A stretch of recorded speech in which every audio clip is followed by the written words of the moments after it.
ये सब जो हमारी प्रॉब्लम्स हैं, whether it's related to fear और सक्सेस और ये और वो, ये सारी चीजें, इन सब चीजों का जवाब आज से हजारों साल पहले भगवत गीता के अंदर एक लाइन में क्लियर तरीके से बताया हुआ है।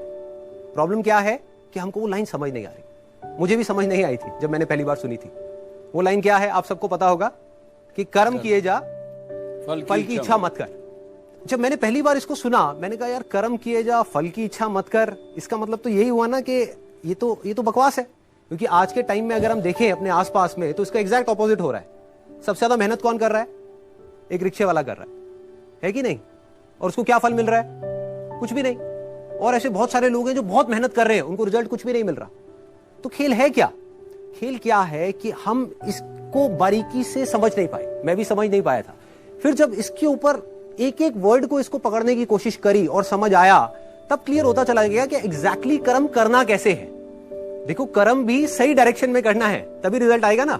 सक्सेस यहां है, आप वहां भागे जा रहे हो। आप कह रहे हो यार मैं तो 10 साल से भाग रहा हूं, अभी तक मेरे को सक्सेस मिली नहीं।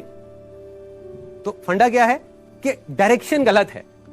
कर्म गलत डायरेक्शन में हो रहे हैं। अगर कर्म सही डायरेक्शन में हो जाए तो प्रॉब्लम सॉल्व। अब देखिए क्या है ये, कितना आसान है कि हमारे सारे डर खत्म हो जाएंगे और पूरी तरह से खत्म हो जाएंगे। सक्सेस जो चाहिए, जितना चाहिए वो हमको मिल जाएगा। इसका मतलब कुछ लोग क्या निकालते हैं कि कर्म किए जा, फल की इच्छा मत कर, इसका मतलब कि फल नहीं मिलेगा, जबकि ये नहीं है। भगवत गीता में जब भगवान श्री कृष्ण उनको अर्जुन को बोल रहे हैं तो किस लिए बोल रहे हैं? लड़ाई को हारने के लिए, लड़ाई को जीतने के लिए? लड़ाई को जीतने के लिए। वो भी एक इतना बड़ा युद्ध, उसको जीतने के लिए बोला गया है, ना कि हारने के लिए। तो अब देखिए किस तरीके से काम करता है। सबसे पहले देखते हैं कर्म क्या है। कर्म 3 लेवल पे होते हैं। एक है जो हम अपनी बॉडी से करते हैं, जो हम समझते हैं कर्म का मतलब कि जिसको हम मेहनत बोलते हैं, वो कर्म इंपॉर्टेंट है ही नहीं, मैटर ही नहीं करता। मतलब अगर उसकी इंपॉर्टेंस वाइज अगर आप मुझसे पूछो out of 100, out of scale of 100, मैं कहूंगा 1% है उसकी इंपॉर्टेंस। क्या बॉडी से क्या कर रहे हो वो मैटर नहीं करता। फॉर एग्जाम्पल, 2 लोग हैं, 2 लोग एक ही काम कर रहे हैं, एक जैसा काम कर रहे हैं बॉडी से, दोनों ही एक आदमी को मार रहे हैं। एक मार रहा है अपने फायदे के लिए, दूसरा मार रहा है किसी और को बचाने के लिए। तो बॉडी के लेवल पे दोनों सेम कर्म कर रहे हैं, लेकिन माइंड के लेवल पे अलग अलग कर रहे हैं। तो दूसरा कर्म का जो स्तर है वो है जो हम बोलते हैं। तीसरा है जो हम सोचते हैं। असली खेल यहां है। जो आदमी सही सोच नहीं सकता, क्या वो सही बोल सकता है? इम्पॉसिबल। जो सही बोल नहीं सकता वो सही करेगा क्या? तो सारे जो कर्मों की बात हो रही है वो यहां हो रही है। और वो कर्म क्या है? सोच के लेवल पे। और जिसकी सोच सही डायरेक्शन में हो गई, उसकी लाइफ सही डायरेक्शन में जानी जानी, उसको तो फल मिलना ही मिलना है। फल के बारे में जो मांग रहा है, सपोजिंगली हाथ ऐसे करके बैठे रहो कि हे भगवान मुझे फल दे दो, मुझे ये चाहिए, मुझे नंबर चाहिए, मुझे ये चाहिए, मुझे बिजनेस में पैसा चाहिए, मुझे जॉब में प्रमोशन चाहिए, सब कुछ मांगते रहो और कर्म सही डायरेक्शन में करो नहीं, तो क्या होगा? वो मिलेगा ही नहीं कभी भी।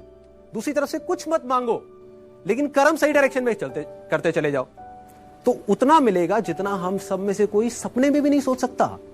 देखो, लाइफ का फंडा पता है क्या है? मेरी लाइफ का एक्सपीरियंस क्या कहता है कि जब तक जो चीज नहीं मिली होती, जब तक सक्सेस की खेल शुरू नहीं होता ना, तब तक तो हमको लग रहा होता है कि यार ये भी हो जाए तो बहुत है, ये भी हो जाए तो बहुत है। एक बार वो खेल शुरू होता है, जब उसका खेल शुरू होता है ना, तो इतना आता है, इतना आता है, इतना आता है जितना हम सपने में भी नहीं सोच सकते। समझ ही नहीं आता कहां से कैसे कैसे आ रहा है। बस कर्म सही डायरेक्शन में होने चाहिए। अब वो सही डायरेक्शन में कैसे होंगे?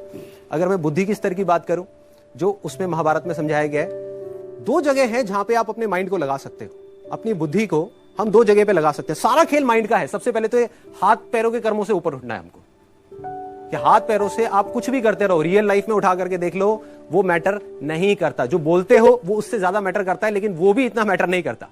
कोई आदमी बोलता तो बहुत बड़ी बड़ी बातें, जब करने की बारी आती है कुछ भी नहीं करता। ये अंदर कुछ और सोच रहा है, बोल कुछ और रहा है।